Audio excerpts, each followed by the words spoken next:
तो ये प्रॉब्लम में हम देख सकते हैं, इसमें लिखा हुआ है find the rate of flow of heat, यानी वही delta Q upon delta T निकालना है आपको, या Q by T, through a plaster ceiling of 5 metre by 3 metre multiply by 15 millimetre. मतलब ऐसा है कि अगर मान लो कि मेरे पास ये एक कमरा है और यहाँ प्लास्टर जो किया गया छत पर, ये सीलिंग जो है आपकी छत की, तो इसका जो एरिया है वो दिया गया है 5 मीटर बाय 3 मीटर। जैसे ये है ना, ये छत है अपना, तो इसका इमेजिन करके चलो कि एरिया लंबाई इसकी 5 मीटर है और चौड़ाई इमेजिन करके चल लो 3 मीटर है। और वो बोल रहा है कि अंदर और बाहर का जो टेम्परेचर होगा, जैसे मान लो कि यहाँ पर टेम्परेचर हॉट एंड का और ये कोल्ड एंड है, जो भी आपका टेम्परेचर डिफरेंस होगा तो वो होगा 10 डिग्री सेल्सियस का। टेम्परेचर डिफरेंस कितना होगा? 10 डिग्री सेल्सियस का होगा। अब यहाँ पर देखो हीट कहाँ से कहाँ ट्रांसफ़र होगी, ये हॉट एंड है, ये कोल्ड एंड है, तो हीट ऐसी ट्रांसफ़र होगी ना, मतलब वो ट्रांसफ़र हो रही है through the thickness of the ceiling. तो जो सीलिंग की थिकनेस है वही आपके लिए क्या बन जाएगी? लेंथ बन जाएगी। मतलब this will be L, and what is L? L is how much? तो वो आखिरी में तीसरा वाला कौन सा है? 15 mm। 15 mm यानी 15 इंटू 10⁻³ मीटर्स है ना, ये इसकी लेंथ है। अब चलो हम इसको बेसिस को ध्यान में रखते हुए फॉर्मूला बनाएंगे। तो सॉल्यूशन में हम जाएंगे, delta Q upon delta T is equals to K A θ1 minus θ2 upon L. के क्या है? थर्मल कंडक्टिविटी कितना दिया हुआ है यहाँ पर? 0.60। एरिया कितना दिया है? 3 मीटर बाय 5 मीटर यानी कि 15 मीटर स्क्वायर। और लेंथ उसका कितना दिया हुआ? सॉरी नॉट लेंथ, आपका फिर ये कितना दिया? Difference in temperature. तो डिफरेंस इन टेम्परेचर आपको दिया हुआ है 10। ओके, लेंथ कितना दिया हुआ है आपको?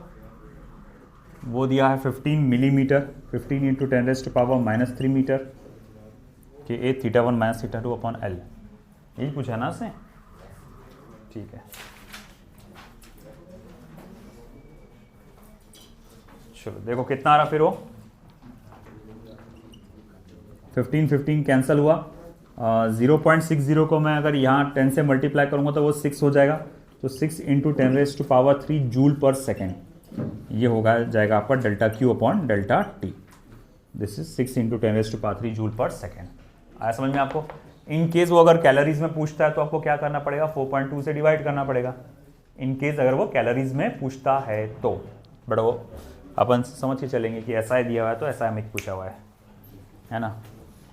मैं यहाँ लिख देता हूँ उसकी वैल्यू क्या आएगी। Delta Q upon delta T is equals to 6 into 10⁻³ upon 4.2, ये हो जाएगा कैलोरीज पर सेकेंड। फिर उसके बाद अगर मैं इसको डिवाइड करता हूँ तो ये वैल्यू आने वाली है 1 पॉइंट समथिंग, यानी कि 1.429। ये हो जाएगा 1.429 इंटू 10⁻³ कैलोरीज पर सेकेंड। ये रहेगा delta Q upon delta T की वैल्यू 1.429 कैलोरीज पर सेकेंड।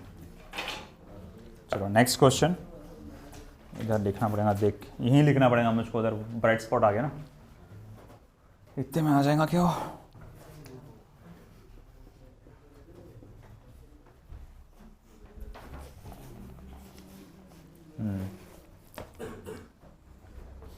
इतने में आ जाएगा।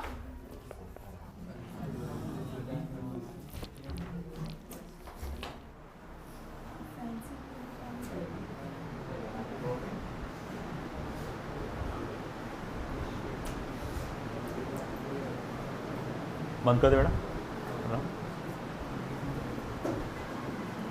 नबील जब से कितनी बार उठ गया?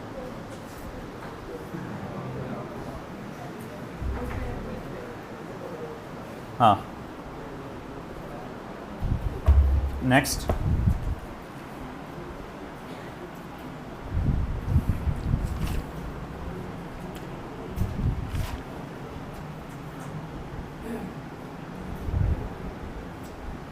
thickness of ice on a lake is 5 centimeter. and the temperature of air is minus 20 degrees Celsius. If the rate of cooling of water inside the lake be 20,000 calories per minute, second में convert करेंगे इसको,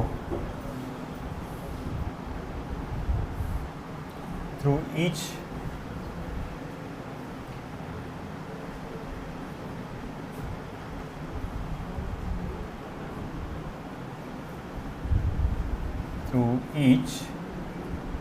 square meter surface, comma, find K for ice.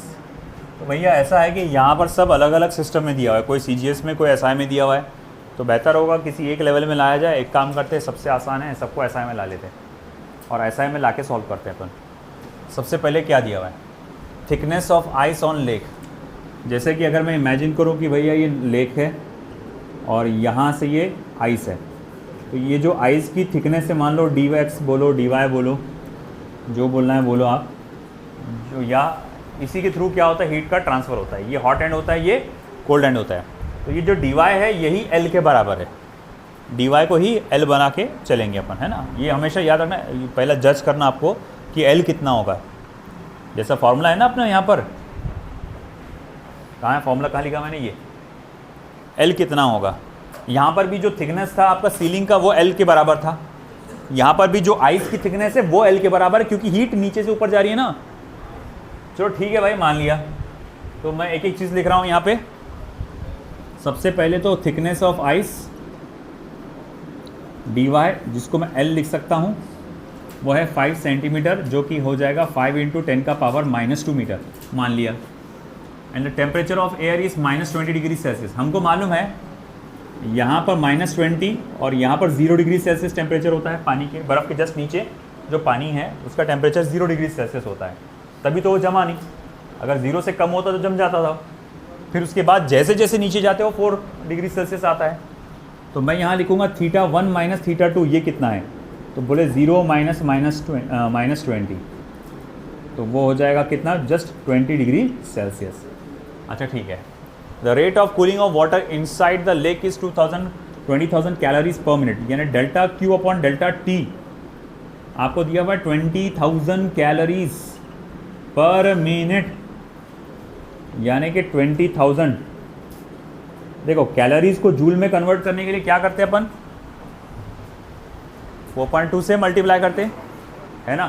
तो मैं इसको calorie को joule में convert करने के लिए 4.2 से मल्टीप्लाई करूँगा, ठीक है। जूल में तो कन्वर्ट हो गया, मगर टाइम काय में है, मिनट में। ऐसा सिस्टम में काय में रहता है वो, सेकेंड्स में। तो 60 से डिवाइड भी कर लूँगा ताकि वो सेकेंड्स में कन्वर्ट हो जाए। तो अब ये हो गया जूल पर सेकेंड, 0 0 भी कैंसिल होता, तो 2000/6 रह जाता। फिर उसके बाद हमारे को और क्या चीज़ दी गई, एरिया है ना। Through each square metre, area कितना है दिया हुआ, 1 metre square. Each square metre, each मतलब 1 स्क्वायर मीटर। चलो अब फॉर्मूला लगाओ यहाँ पर, फिर ΔQ/ΔT is equal to KA θ1 - θ2/L, इसको dy भी लिख सकते हैं अपन।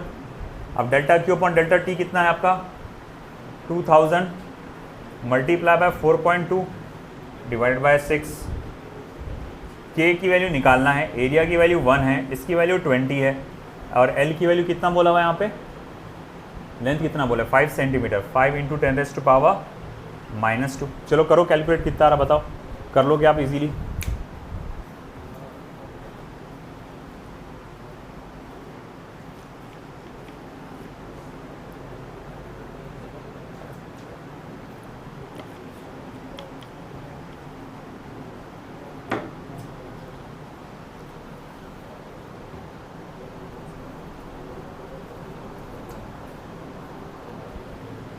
आप उधर कैलकुलेट करो जब तक मैं इधर एक दूसरा क्वेश्चन लिखता।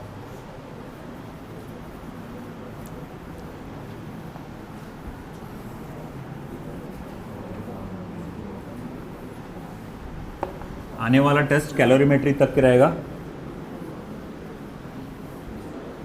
वहाँ तक के डीपीपी डिस्कस हो चुकी है अपनी, तो उसकी अच्छे से तैयारी करो। डीपीपीज देखो, मॉड्यूल के क्वेश्चंस देखो।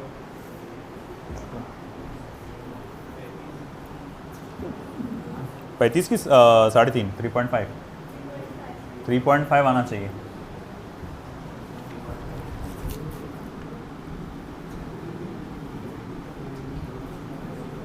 ये आंसर रहना चाहिए 3.5 वैट पर मीटर पर degree Celsius.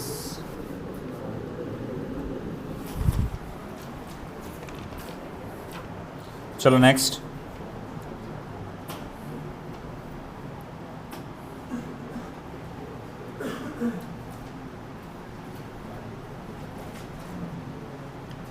The opposite face of a cubical block of iron of cross section 4 centimeter square are kept in contact with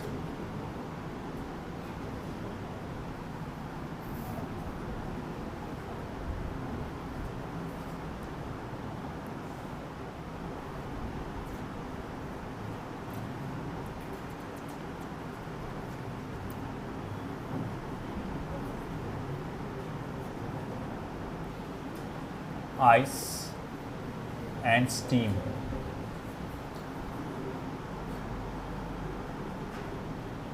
Ice and steam. Full stop. Calculate the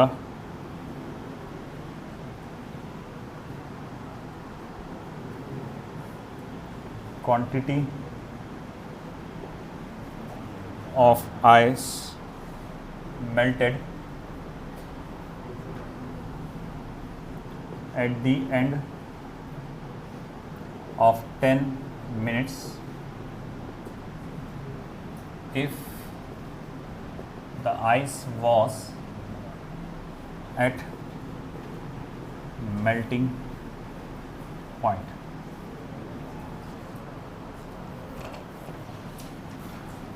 जबरदस्त question एक। देखो the opposite face of a cubical block of iron of cross section 4 centimetre square. तो आप ऐसा imagine कर सकते हैं यहाँ पर कि देखो भाई ये आयरन का ब्लॉक है, हाँ जी है, आयरन से बना हुआ ब्लॉक है। इसका आयरन का एरिया ऑफ क्रॉस सेक्शन कितना है? 4 सेंटीमीटर स्क्वायर। अच्छा एक बात बता, अगर इसका area of cross section 4 centimetre square है, तुमको क्या लगता है इस आयरन के ब्लॉक की लंबाई कितनी होगी? अरे एरिया 4 सेंटीमीटर स्क्वायर है तो उसकी लंबाई कितनी होगी? 2 सेंटीमीटर ना। अरे कैसे, A equals to L square होता ना, तो L square is equals to 4 centimetre square, तो एल इज इक्वल्स टू क्या हो जाएगा? 2 सेंटीमीटर नहीं हो जाएगा? ठीक है, तो मतलब मैं बोलूँगा कि ये जो लेंथ है ये है आपका 2 सेंटीमीटर। यहाँ पर जो है एक बर्फ़ रखा हुआ है और वो बर्फ़ पिघल रहा है लगातार, तो मतलब यहाँ पर टेम्परेचर कितना होगा? 0 डिग्री सेल्सियस। और इस हिस्से में एक स्टीम है जिसका टेम्परेचर कितना होता है? 100 डिग्री सेल्सियस। तो मतलब रॉड क्या कर रहा है? हीट को यहाँ से यहाँ ट्रांसफ़र कर रहा है ना। आयरन रॉड क्या कर रहा है? ये आयरन ब्लॉक बोलना चाहिए, रॉड कहना गलत हो जाएगा। क्या कर रहा है भैया? वो देख रहे हैं मेरे इस हिस्से पे 100 डिग्री सेल्सियस का टेम्परेचर, इस हिस्से पर 0 डिग्री सेल्सियस का टेम्परेचर। तो आयरन ब्लॉक क्या करेगा? गर्मी को यहाँ से इधर ट्रांसफ़र करेगा कि नहीं करेगा? हॉट एरिया से कोल्ड एरिया में ट्रांसफ़र करेगा ना, उससे क्या होगा? बर्फ़ पिघलेगी, है ना। अच्छा ठीक है, मैं बोलूँगा कि यहाँ पर जो हीट ट्रांसफ़र करता है वो, उसका फॉर्मूला क्या आता है? Delta Q upon delta T is equals to क्या है? ट्रांसफ़र का फॉर्मूला क्या है? के ए θ1 माइनस θ2 अपॉन एल, है ना, है कि नहीं? अच्छा मैं ये भी लिख सकता हूँ कि delta Q is equal to K A theta 1 minus theta 2 upon L. अब आप ये एक एक चीज़ को समझो, के क्या है, जो हीट ट्रांसफर कर रहा है उसकी कंडक्टिविटी। ट्रांसफर कौन कर रहा है, आयरन कर रहा ना, आइस कर रहा क्या, तो कंडक्टिविटी किसकी लगेंगी, आयरन की। Area of cross section of iron, मतलब ये वाला एरिया ऑफ क्रॉस सेक्शन इधर का, वो तो है मेरे पास 4 सेंटीमीटर स्क्वायर है ना। लेंथ वो भी है मेरे पास 2 centimetre. Difference in temperature 100 degree Celsius वो भी है मेरे पास। ये सारी चीज़ है मेरे पास। और हाँ, ये डेल्टा टी यानी कितनी देर के लिए हीट यहाँ से वहाँ ट्रैवल हो रही थी, वो भी है मेरे पास 10 मिनट। अच्छा, ये हीट ट्रैवल होने की वजह से क्या हुआ, बर्फ़ पिघल गई। अब कितनी बर्फ़ पिघली होगी वो कैसे कैलकुलेट करेंगे, तो भैया तुमने कितनी हीट ट्रांसफ़र की है, तो बोले डेल्टा क्यू। अगर तुमने डेल्टा क्यू हीट ट्रांसफ़र किए होंगे तो बर्फ़ जो पिघली होंगी वो कितनी हुई होंगी, delta Q is equal to m into latent heat of fusion, है ना। अच्छा ठीक है, तो मैं बोलूँगा देयरफॉर फ्रॉम 1 and 2, एक काम करो दोनों को इक्वेट करो, है ना, K A theta 1 minus theta 2 upon L into small T. अब अपने पास इसका लेटेंट हीट, अच्छा मैंने इसका वो नहीं बताया आपको, latent heat of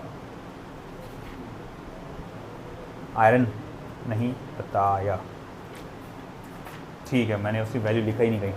okay, latent heat of iron क्या होगा, एनसीईआरटी है किसी के पास, मैंने लिखाया था वो, देखो लिस्ट लिखाया था मैंने लेटेंट हीट की सभी के पास, वो देखो चेक करो लेटेंट हीट का, नहीं स्पेसिफिक हीट का लिखाया था ना तुम लोग को, मैंने लेटेंट हीट का नहीं लिखाया था।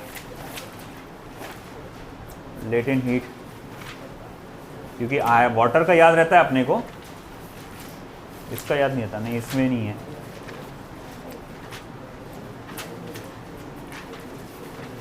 अच्छा एनसीईआरटी के किसी के पास, उसमें है लेटेंट हीट ऑफ आयरन की वैल्यू, क्योंकि बाकी मेरे पास उसके अंदर ये जो है डायरेक्ट आंसर इसका वो नहीं, क्वेश्चन में वो नहीं है लिखा हुआ। लाया किसी ने एनसीईआरटी,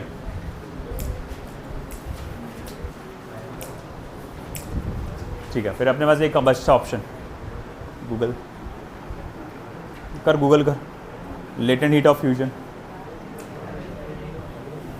ऑफ आयरन,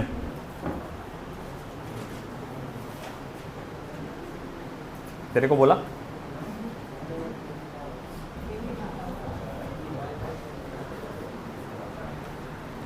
कितना रहा, हाँ 247 कैलोरीज में कि जूल में,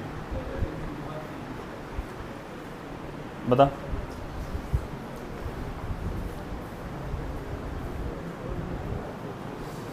किलोग्राम, अच्छा किलो जूल पर किलोग्राम है ना, 247 किलो जूल पर किलोग्राम, ठीक है। थर्मल कंडक्टिविटी जो आ रहा है वो है 247 किलो जूल पर किलोग्राम। और अगर उसको मुझे करना है कन्वर्ट कैलोरीज में, क्योंकि सब सीजीएस में दिख रहा है मुझको यहाँ पर, तो मैं कैलोरीज में कन्वर्ट करूँगा, कैलोरीज पर ग्राम में। देखो किलो किलो कैंसिल हो जाएगा, तो मल्टीप्लाई बाय 4.2 कैलोरीज पर ग्राम, 247 मल्टीप्लाई बाय 4.2 कैलोरीज पर ग्राम, ये आपका थर्मल कंडक्टिविटी ऑफ आयरन रहेगा। आपको देखो नीड में अगर जब भी आएगा तो ये टेंशन वाली बात नहीं है, वो आपको ब्रैकेट में दे देगा वैल्यू। मैंने जो क्वेश्चन लिखा था उसमें वो वैल्यू थी नहीं, तो इसीलिए वो आ गया वो, मगर जब तुमको नीट में ऐसा कोई क्वेश्चन आएगा तो ब्रैकेट में वो वैल्यूज़ देगा आपको। किससे, हाँ डिवाइड करेंगे, सॉरी, क्योंकि आप उसको कन्वर्ट कर रहे हैं कैलोरीज में। तो चलो अब ये वैल्यू डाल देता हूँ मैं यहाँ पर, देखो m is equals to 247 upon 4.2 is equals to latent heat of fusion है ये। अरे यार ये तो सब थर्मल कंडक्टिविटी भी नहीं है अपने पास इसकी, अरे यार नहीं, आइस का लेटेंट हीट ऑफ फ्यूजन है बराबर, आइस का लगेगा वो, मतलब लेटेंट हीट ऑफ फ्यूजन जो कि रहेगा 80 कैलोरीज। थर्मल कंडक्टिविटी आपको इसकी लगेगी आयरन की, देख थर्मल कंडक्टिविटी ऑफ आयरन देख, thermal conductivity of iron,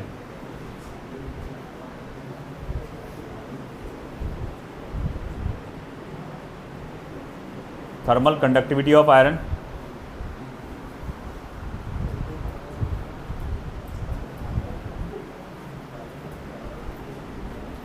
question में देना चाहिए था यार इसने ये सारी चीज़ें। थर्मल कंडक्टिविटी ऑफ आयरन,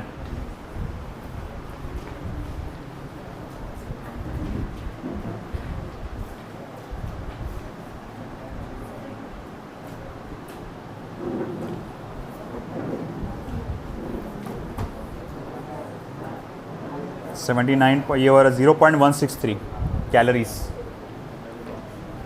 0.163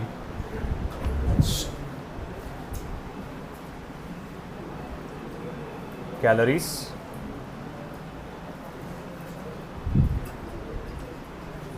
क्या रहता है इसका कंडक्टिविटी का? 0.63 कैलोरीज पर सेकेंड पर सेंटीमीटर पर डिग्री सेल्सियस।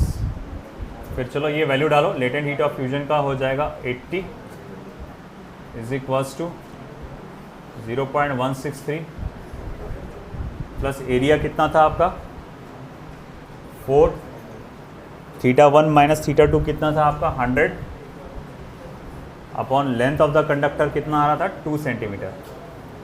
तो 2 1 ज़ा 2 2 ज़ा 2 1 ज़ा 2 40 ज़ा m is equals to 0.163 into 100 या 16.3 भी बोल सकते हैं आप, डिवाइडेड बाय 40। देख रहे भाई कितना आ रहा है 0.163 divided by 40,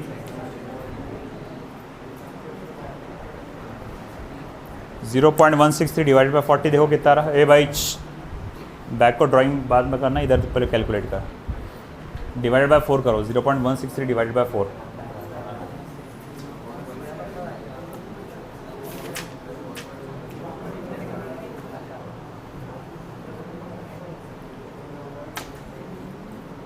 incomplete question.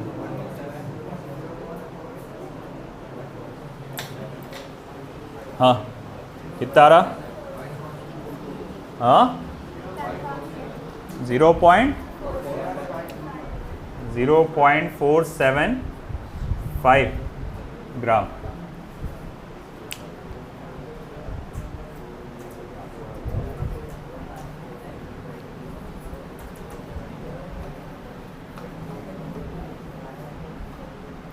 NCERT साथ में रखा करो रे भाई तुम लोग।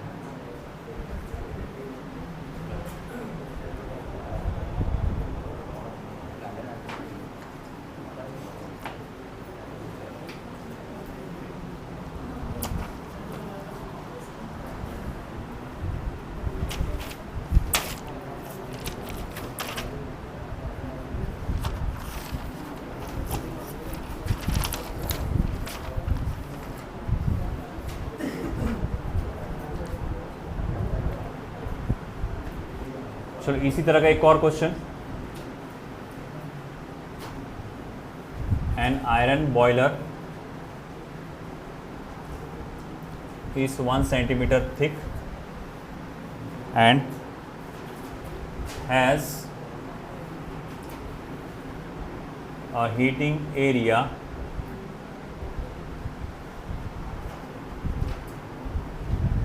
(2.5 meter square). Full stop. The two surfaces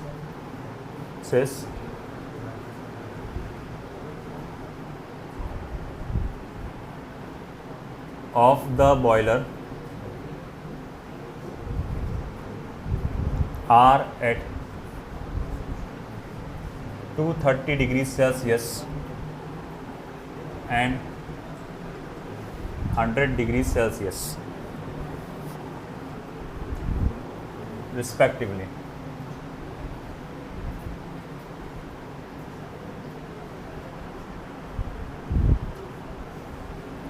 If the latent heat of steam यानी vaporization is 540 calories, kilocalories per kilogram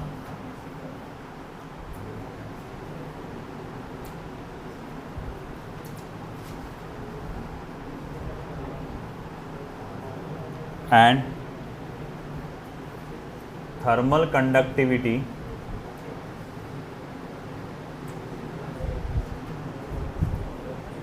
of iron, यहाँ लिखा हुआ था अगले क्वेश्चन में उसकी value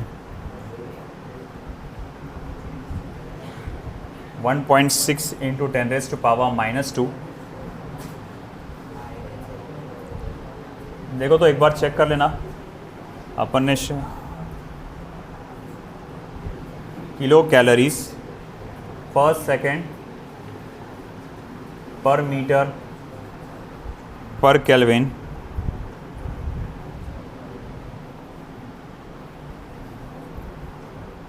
then how much water will be evaporated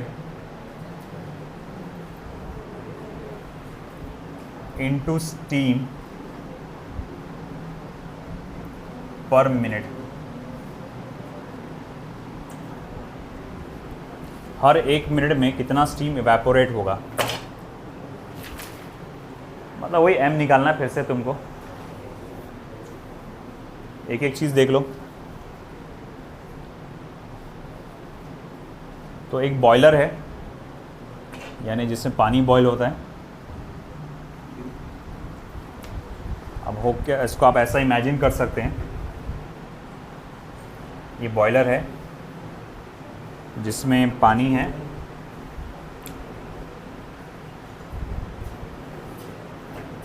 ठीक है। और जैसे हम लोग कहेंगे ये जो हीटिंग एरिया है यहाँ से लेकर यहाँ तक का जो एरिया है जिसको आप गर्म कर रहे हो वो 2.5 मीटर स्क्वायर है। और आयरन बॉयलर जो है ये जहाँ हीट ट्रांसफ़र हो रहा है उसकी थिकनेस जो है 1 सेंटीमीटर है। देखो अब ये जो आप कह सकते हैं ये जो बेस है इसका, जिसको मैं ये डार्क करके बता रहा हूँ, ये हिस्सा जो आपको नज़र आ रहा है बॉयलर का, इसकी चौड़ाई जो है 1 सेंटीमीटर है। देखो यहाँ से आपने आग लगाया है उसके अंदर, बॉयलर में यहाँ से लगी हुई है फायर, नीचे का टेम्परेचर होगा 230 डिग्री सेल्सियस और यहाँ पानी का जो टेम्परेचर है वो है 100 डिग्री सेल्सियस। अब क्योंकि पानी 100 डिग्री सेल्सियस टेम्परेचर पहुँच चुका है तो उबलना चालू हो गया होगा, तो वो भाप बन के उड़ रहा होगा, इवेपोरेट हो रहा होगा। अब सवाल ये उठा कि देखो भाई आयरन जो हीट कंडक्ट कर रहा है, आयरन जो हीट कंडक्ट कर रहा है उसके वजह से ही पानी, वही हीट के वजह से पानी उबल रहा है। तो उसने पूछा है कि भैया पता लगाओ 1 मिनट में कितना पानी उबल के निकल जाएगा, इवेपोरेट हो जाएगा। अब उसको कैसे पता लगाएंगे अपन, प्रोसीजर सेम। आप सबसे पहले देखेंगे कि 1 मिनट में उसने कितनी हीट कंडक्ट किया है ना। तो सबसे पहले तो मैं यहाँ लिखूँगा सॉल्यूशन में heat conducted by iron in 1 minute. 1 minute में आयरन कितनी हीट कंडक्ट करता है, तो उसका फॉर्मूला आएगा delta Q K A θ1 minus θ2 upon L into delta T. ये फॉर्मूला लगाएंगे आप, है ना। इसे दे दो आप इक्वेशन नंबर 1। अब आप देखो गौर से, आपके पास सब चीज़ें है कि नहीं है। क्या मेरे पास थर्मल कंडक्टिविटी ऑफ आयरन है? जी हाँ है। क्या मेरे पास एरिया है, हीटिंग एरिया? जी हाँ वो भी है। क्या मेरे पास डिफरेंस इन टेम्परेचर है? जी हाँ वो भी है। क्या मेरे पास टाइम है? जी हाँ पर मिनट 1 मिनट वो भी है। क्या मेरे पास लेंथ है जिसके अक्रॉस वो हीट ट्रैवल कर रही है? जी हाँ 1 सेंटीमीटर वो भी है। अच्छा ठीक है भाई, मान लिया। अब दूसरा, ये हीट जो आप कंडक्ट कर रहे हैं उसी की वजह से क्या हुआ, वो जो पानी है उबल के भाप बन रहा है। तो मैं बोला यही हीट आपको क्या प्रोवाइड कर रहा है, उसको वेपोराइज कर रहे हैं। जब भी कोई हीट आपको या वाटर को वेपोराइज करती है तो हीट के फॉर्मूले को आप क्या लिखते हैं, m इंटू एल वी। ये है mass of water that got vaporized और ये है latent heat of vaporization. Equation number 2। पिछली बार फ्यूजन हुआ था, इस बार वेपोराइजेशन हो रहा है। अब फिर से अपने को क्या करना है, इन दोनों को इक्वेट करना है। चलो ठीक है, ये आपने घर पे देख लेना इसको करके कैलकुलेशन पूरा अच्छे से। यहाँ पर जो के की वैल्यू वो वाली डालना। चलो अब देखेंगे यहाँ पे, देयरफॉर फ्रॉम 1 and 2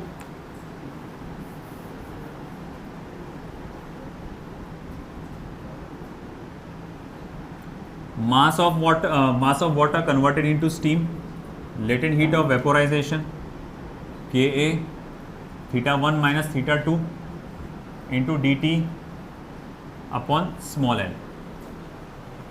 चलो एक एक चीज़ को गौर से डालना। एक तो कैलोरीज मतलब सीजीएस में डालो सबके सब, या फिर आप क्या करो उसको एसआई में रखो। अब साला यहाँ गड़बड़ क्या हो रहा है कि ये सीजीएस में ये एसआई में है। ये एक काम करते हैं, सभी को एसआई में कन्वर्ट कर देते हैं। तो सबसे पहले तो लेटेंट हीट ऑफ वेपोराइजेशन, मगर ये कैलोरीज में दिया हुआ है, ऐसी की तैसी। ठीक है चलो देखते हैं। 540 मैं एक काम सीजीएस में डाल रहा हूँ। अच्छा ये क्या है, ये है 1.6 into 10⁻⁻⁻ kilo calories per second per metre per kelvin. अच्छा ठीक है, अगर मैं किलो कैलोरीज को कैलोरीज में और पर मीटर को सेंटीमीटर में कन्वर्ट करूं तो मैं साइड में यहाँ पर साइड में थर्मल कंडक्टिविटी की वैल्यू को लिखता हूँ 1.6 into 10⁻⁻² kilo calories per second per metre per kelvin. अब मुझे सबको एक लेवल में लाना पड़ेगा, सबको सीजीएस में लाना पड़ेगा। किलो कैलोरी को कैलोरी में, मीटर को सेंटीमीटर में कन्वर्ट करना पड़ेगा, है ना। तो वो हो जाएगा 1.6 इंटू 10⁻⁻² किलो कैलोरी हो गया 10⁻³ कैलोरी पर सेकेंड। मीटर को सेंटीमीटर में कन्वर्ट करो तो 10⁻², तो ये हो जाएगा 10⁻² नीचे डाल दो, सेकेंड पर सेंटीमीटर पर केल्विन। केल्विन भी बोलो तो चलेगा, डिग्री सेल्सियस भी बोलो तो चलेगा, क्योंकि ये चेंज इन टेम्परेचर रिप्रेजेंट करता है।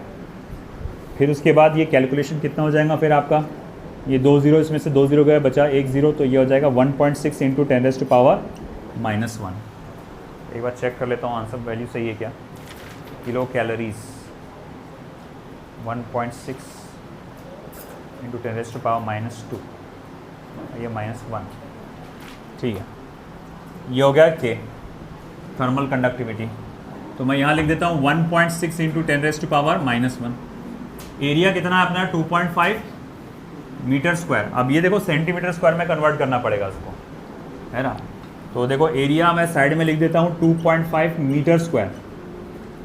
मीटर को सेंटीमीटर में कन्वर्ट करेंगे तो कितना हो जाएगा 2.5 इंटू 10⁻⁴ सेंटीमीटर स्क्वायर।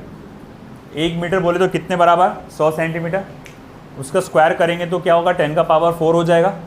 तो 2.5 इंटू 10⁻⁴ सेंटीमीटर, तो 2.5 into 10⁻⁴ centimetre square. Difference in temperature कितने का है, फ़र्क कितने का टेम्परेचर में, ये 230 और ये 100, तो यानी हो जाएगा 130 का फ़र्क आ जाएगा। अच्छा कितनी देर के लिए ट्रैवल कर रहा था हीट पर मिनट, यानी 1 मिनट यानी कि 60 सेकेंड। ठीक है, अच्छा कितना थिकनेस ट्रैवल किया था उसने 1 सेंटीमीटर, तो चलो उसको 1 ही रहने देते हैं। फिर therefore m is equals to क्या हो जाएगा 1.6 into 25 into 30 into 60 into 10⁻³ upon 540। ज़रा ये कैलकुलेशन देखो कितना आ रहा, करो कैलकुलेट।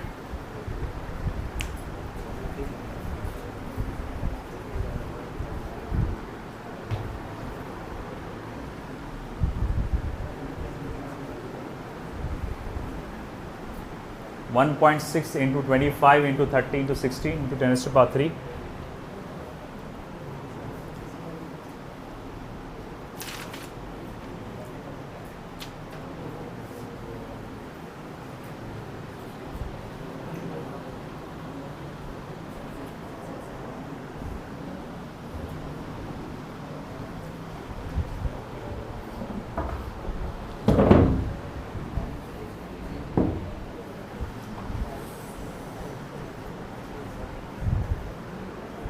मोबाइल बता, मोबाइल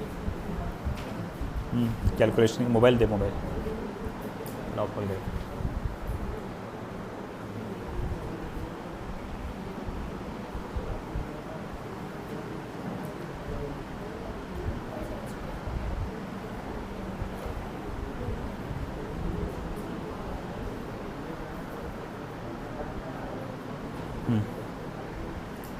तो जा रहा वो 1.6 मल्टीप्लाई बाय 25 मल्टीप्लाई बाय 30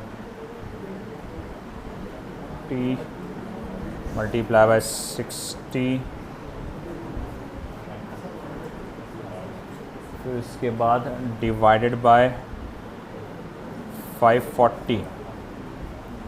ये कुछ आ रहा है 133.3 इंटू 10⁻³ ग्राम।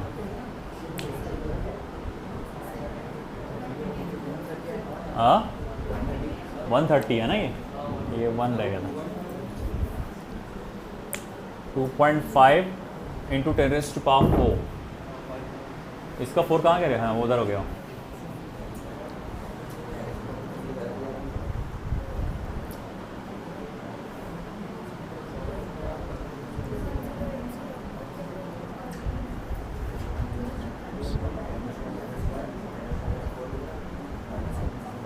हाँ 16 multiply by 2.5 multiply by 130 multiply by 60 divided by 540। ये आ रहा 577.77 है ना। तो ये हो रहा 577.77 इंटू 10⁻³ ग्राम। सब CGS में डाले थे ना, तो वो ग्राम आएगा, और उसको SI में कन्वर्ट करेंगे तो 577.8 पकड़ लो, तो ये किलोग्राम हो जाएगा। 577.8 किलोग्राम है ना।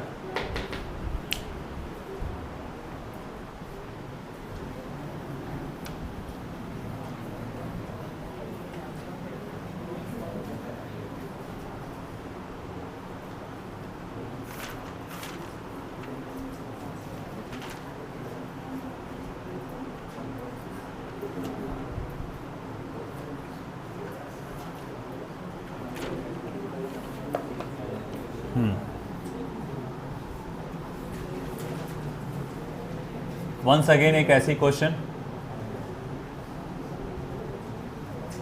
One end of a steel rod, फिर स्टील रॉड की थर्मल कंडक्टिविटी दी गई है 46 जूल पर मीटर पर सेकेंड पर डिग्री सेल्सियस। SI में दी गई है। Of length 1.0 meter is kept in ice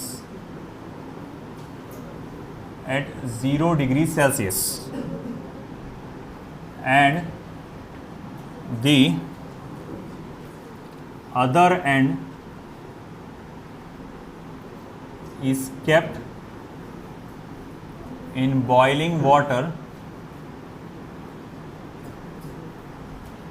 and the other end is kept in boiling water at 100 degrees Celsius.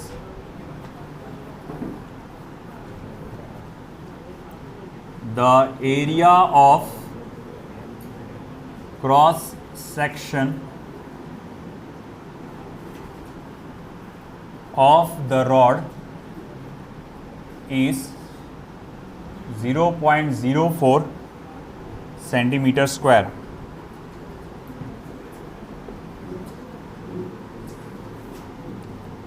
Assuming no heat loss to the atmosphere, find the mass of ice melting per second. Her 1 second में कितना ice melt होगा पर second, वो आपको calculate करना है।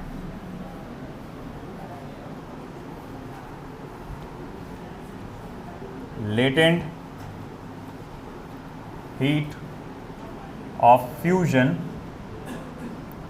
Of ice equals to 3.36 into 10⁵ joule per kilogram. सब कुछ SI में दिया हुआ है सिवाय आपके एरिया के, तो ये आसान है कंपैरेटिवली। यहाँ कुछ झंझट नहीं है कन्वर्ट करने की, सबको सिर्फ एक को कन्वर्ट करना पड़ेगा, वह एरिया को, है ना। तो कंपैरेटिवली इजी है। चलो करो, आप बताओ क्या आएगा आंसर।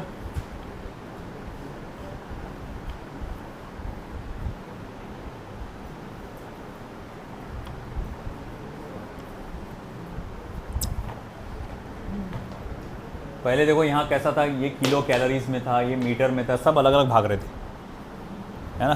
पूरा CGS में होना चाहिए था, कैलोरीज में इसमें सेंटीमीटर्स में होना चाहिए था, उसमें भी सेंटीमीटर में होना चाहिए था, ये पूरा कैलोरीज ग्राम में आना। चलो ठीक है, वो तो हो जाता है, एक चलता। दोनों किलो कैलोरीज, किलो किलो यहाँ कैंसिल होके कैलोरीज पर ग्राम हो जाते हैं।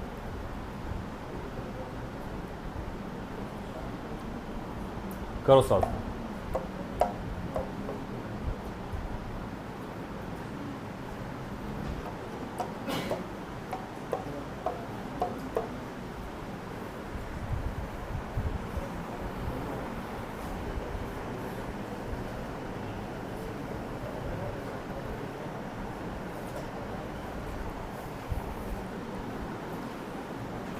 पर सेकेंड, यानी टाइम की वैल्यू क्या है, 1 सेकेंड है।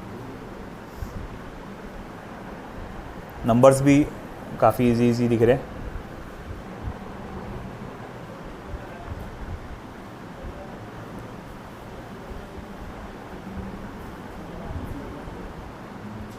कितना आ रहा, पहले कंडक्शन का फॉर्मूला लिखो, फिर मेल्टिंग का फॉर्मूला लिखो, दोनों को इक्वेट करो, करो सॉल्व फिर।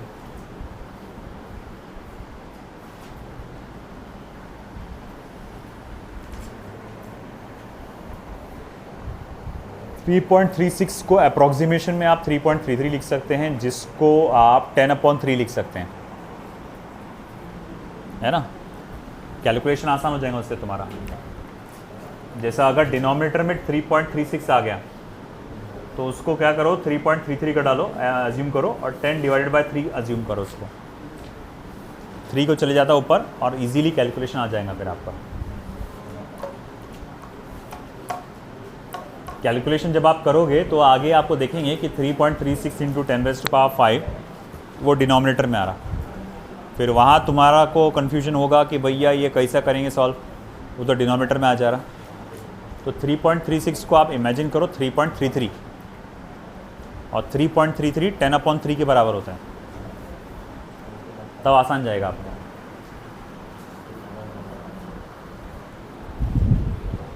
करेंगे सॉल्व, आया किसी का आंसर कुछ?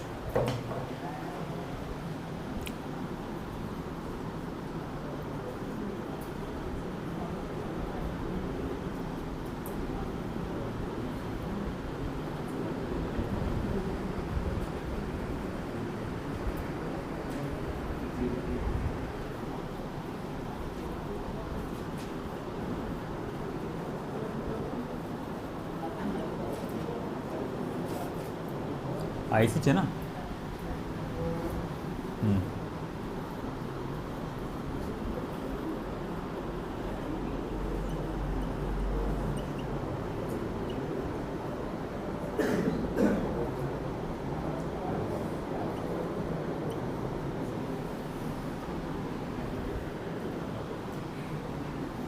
mass of ice Mi 3.36 into 10⁵5। Thermal conductivity कितनी दी गई है, 46। एरिया ऑफ क्रॉस सेक्शन कितना है, कहाँ है भैया, ये 0.04 सेंटीमीटर स्क्वायर, यानी कि 0.04 10⁻⁻⁴ मीटर स्क्वायर होगा। और इसको लिख सकता हूँ मैं 4 इंटू 10⁻⁻6 मीटर स्क्वायर, है ना। सेंटीमीटर स्क्वायर को अगर मैं मीटर स्क्वायर में कन्वर्ट करूँगा तो 10⁻⁻4, 0.04 को 4 में कन्वर्ट करेंगे तो 10⁻⁻2 और जुड़ेगा, 10⁻⁻6। अच्छा, डिफरेंस इन टेम्परेचर, रॉड का एक हिस्सा 0 पर है, दूसरा हिस्सा 100 पर है, तो फ़र्क कितने का हो गया? 100 का। अच्छा, डेल्टा टी 1 सेकेंड, ठीक है। अब देखो क्या होगा, अब ये इधर जाएगा, mass of ice is equals to 46 multiply by 4 multiply by 10⁻⁻4 upon 3.36 into 10⁻5। अब ये बात कर रहा था मैं आगे कि यहाँ पर तुम्हारे को गड़बड़ हो जाएगी। 3.36 को आप क्या करेंगे, तो भाई 3.36 को आप 3.33 मान के चलो, और 3.33 को क्या बोलेंगे आप? 10/3।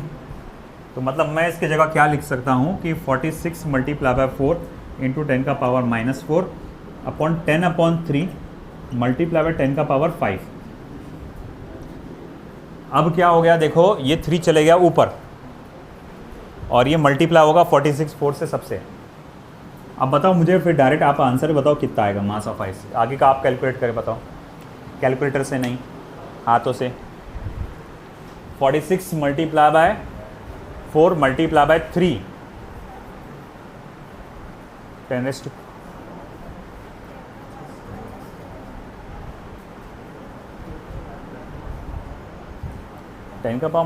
आ जा रहा है ना, बहुत ज़्यादा कम नहीं हो जा रहा? आंसर शुड बी 54.8 के आसपास होना चाहिए। 54.8 इंटू 10⁻⁻9 किलोग्राम पर सेकेंड। देखो आ रहा क्या, 8 के आसपास होना चाहिए। अपन ने अप्रॉक्सीमेट चुने तो उसके थोड़ा बहुत आगे पीछे आंसर आ सकता। 46 मल्टीप्लाई बाय 4 मल्टीप्लाई बाय 3 कितना हो रहा बताओ? हाँ, 5 2 ये आ रहा, ठीक है ना। ये 3 ये सब करने के बाद, और ये हो जाएगा 10⁻⁻10, 10⁻⁻10 हो जाएगा। कैसा? ये 5 और ये एक 10 मिलकर हो जाएंगे 6, ऊपर -4 है, ये 6 ऊपर जाएगा तो -6 हो जाएगा, -10। यानी कि आप इसको ऐसा भी लिख सकते 55.2 इंटू 10⁻⁻9 किलोग्राम। ये आपका आंसर आएगा 55.2 इंटू 10⁻⁻9 किलोग्राम। वैसे एग्जैक्ट आंसर 54.8 था, अपना 55.2 आया, थोड़ा सा ज़्यादा आ गया। उसके पीछे कारण क्योंकि अपन ने अप्रॉक्सीमेट वैल्यू चुने थे, है ना। अगर एग्जैक्ट अपन 3.36 से डिवाइड करते तो वही आता था आंसर हो। ठीक है, न्यूमेरिकल्स अभी पूरे हुए नहीं इसके, बाकी बचे हुए न्यूमेरिकल्स अगले लेक्चर में लूँगा मैं।